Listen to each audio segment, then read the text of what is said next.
After a brief shopping expedition, the party was disappointed to find that the magical items they sought were a little outside their price range. The party moved straight to Tourmaline to investigate the mines. On the road, Belissimo took the time to consult with everyone over his misgivings concerning Valin. Using the undead generally isn't a good sign. We should keep our eyes open, Ripper offered.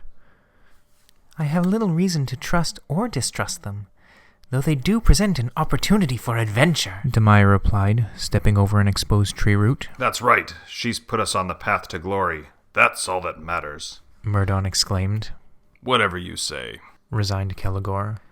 Arriving in Tourmaline, the party met a newsbarker, barking about troubles in the mine. Some kobolds had taken over, and the miners were too scared to deal with them. They found Orus Mastu, the half-orc speaker of Tourmaline, to see how they might help. Well, as you know, the mine's the center of Tourmaline's economy, and the miners' union won't go in since these damn kobolds showed up.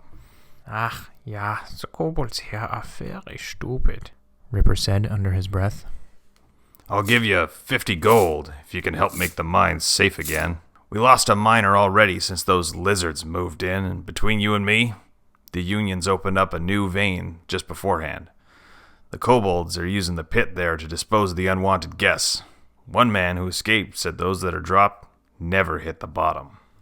Since the party had already planned on investigating the mines, this seemed like a good chance to pick up a few extra coins. Trying to be stealthy, Kelagor and Belissimo snuck through the caves ahead of the party, where they encountered some giant rats. Belissimo nearly fell to the rats, but they were able to dispatch them before any permanent damage was done. When they returned to the party bloodied, their companions were a little concerned about what might await them.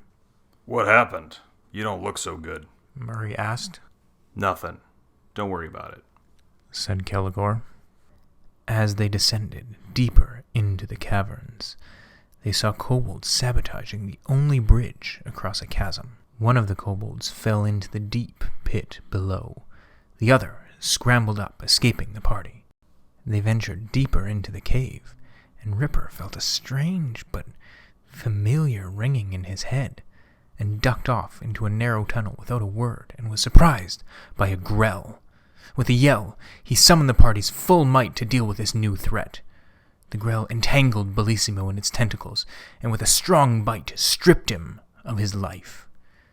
Having feasted, the grell disposed of the body, tossing it into the chasm below. The others fought hard, tears in their eyes over the loss of their collective best friend and fearless leader, but it was Laremy's quick thinking that scared away the grell, banishing it back to the Underdark. As their gaze descended after the monster into the abyss, their hearts rose when they saw Belissimo clinging to the rock face. His orcish blood had saved him once again. The party trekked further until they encountered the rest of the kobolds in the mine. Trex, their leader, proudly explained that they simply needed a warm place to stay. He seemed on the level, and the party agreed to set up a meeting between him and the speaker of Tourmaline. As the party was about to leave the mine, Ripper felt a strange headache overcome him. He couldn't pinpoint its location, but still felt drawn by the same familiar ringing.